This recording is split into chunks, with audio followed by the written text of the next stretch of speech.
My name is Emily Carter, 28 years old.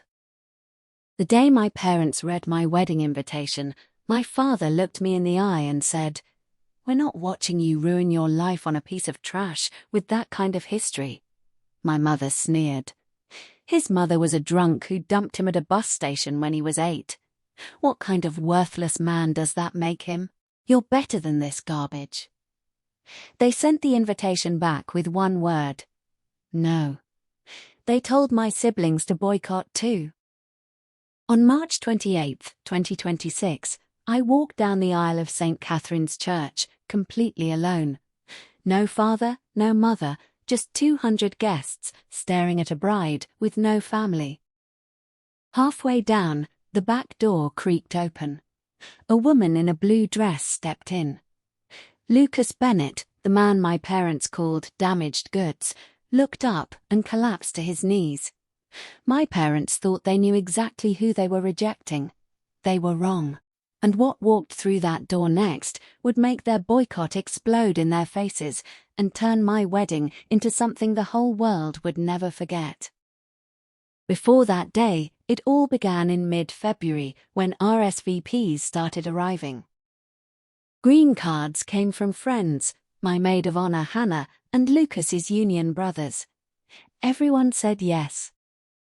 Then my family's envelopes arrived on February 12th. My mother, Susan Carter, my father Robert Carter, my brother David Carter and his wife Laura, my sister Chloe Carter, all declined. No notes, just rejection. Lucas squeezed my hand when I showed him. He didn't speak, he just held me. Then my mother called. Her voice was sharp, controlled. "We're not coming. We can't support this marriage." "Support what?" I asked. "Your mistake," my father cut in on speaker. "That man is trash. His mother abandoned him. He's damaged goods." I defended Lucas, but my father interrupted. "You're throwing your life away." Then came the final blow. My mother said coldly, "Yes, it would make us happy if you called it off." I hung up. Lucas pulled me into his arms. I told him everything they said. "They called you trash," I whispered. He just said quietly, "What matters is I love you." I chose him anyway. Lucas Bennett, 32, raised by his grandmother Eleanor after being abandoned at age 8 at a bus station by his mother Margaret Bennett. He grew up with nothing but survival and work ethic. No college, just trade school. He became an electrician, hard-working, kind, respected. He built a life from nothing. We met years later at a gym. One broken locker changed everything. Coffee became dinner. Dinner became love. 6 months later, I knew I'd marry him. But when I told my parents, everything collapsed. Wedding planning felt like grief in motion. 24 guests on my side, 176 on his. The imbalance was obvious. My planner, Olivia, suggested removing reserved family seats. I refused. I needed hope, even if it was false. Days before the wedding, I lost weight from stress. Hannah noticed. "You're not okay." "I am," I lied. Lucas gave me his grandmother's pearls. "She would have loved you," he said.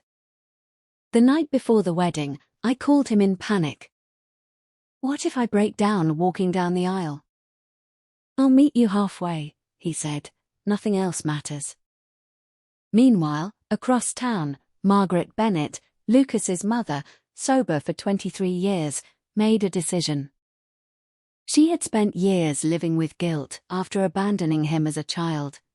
When she saw wedding posts online and noticed Emily's family wasn't coming, something broke in her. She realized history was repeating itself. So she came. March 28th arrived. I got ready, surrounded by friends, no mother, no family. Only silence where they should have been. At 1:33 p.m., I arrived at the church. Lucas stood at the altar, shaking. Then the music started. I walked alone. Every step hurt. Every empty seat screamed. 1, 2, 3. Don't look at the emptiness. 10, 11, keep going. Halfway down, the back door opened. A woman in a blue dress stood there. Lucas saw her and collapsed. Kay, Mum. The church froze. 200 people gasped. Lucas was on his knees, shaking. You left me. I know, she cried. I came to see you. I'm sorry. Emily stepped forward and asked, Do you want her here? Lucas couldn't answer.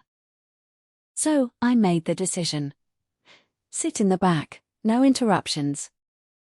She nodded and obeyed. The ceremony continued. But everything had changed. Lucas kept looking back, torn between past and present. When the vows came, his voice broke on the word family. Because he had none that stayed. And mine hadn't come at all. I took his hands. I choose you, always. The priest declared us husband and wife. We kissed. The crowd erupted. But nothing felt simple anymore. At the reception, laughter mixed with silence. Then Lucas left. He went back to the church and found his mother sitting outside. I don't know what to say to you, he said. Then don't, she replied. Just listen. She told him everything. Addiction, regret, years of watching from afar, and the day she saw his wedding post and realized she couldn't stay away anymore. I saw you alone, she cried, just like I left you. I couldn't let it happen again. Lucas shook his head. You don't fix this by showing up now. I know. He stood up. Don't leave again. I'm not ready, but don't disappear. Then he walked away. Back to me. Back to his new life. And the world didn't stay quiet. A guest uploaded a video of the ceremony. Within hours, it went viral. Millions watched the bride walk alone, the groom collapse, and the mother who abandoned him return after 23 years. The internet exploded. People debated forgiveness, abandonment, family, and love. News outlets picked it up. Our phones flooded. Messages, calls, fame we never asked for. But at a small Airbnb after the wedding, Lucas looked at me and said, All of it doesn't matter. What matters? I asked. You stayed. I stayed. That's it. Later that night, I deleted my mother's voicemail without listening. We chose each other. And for the first time, that was enough.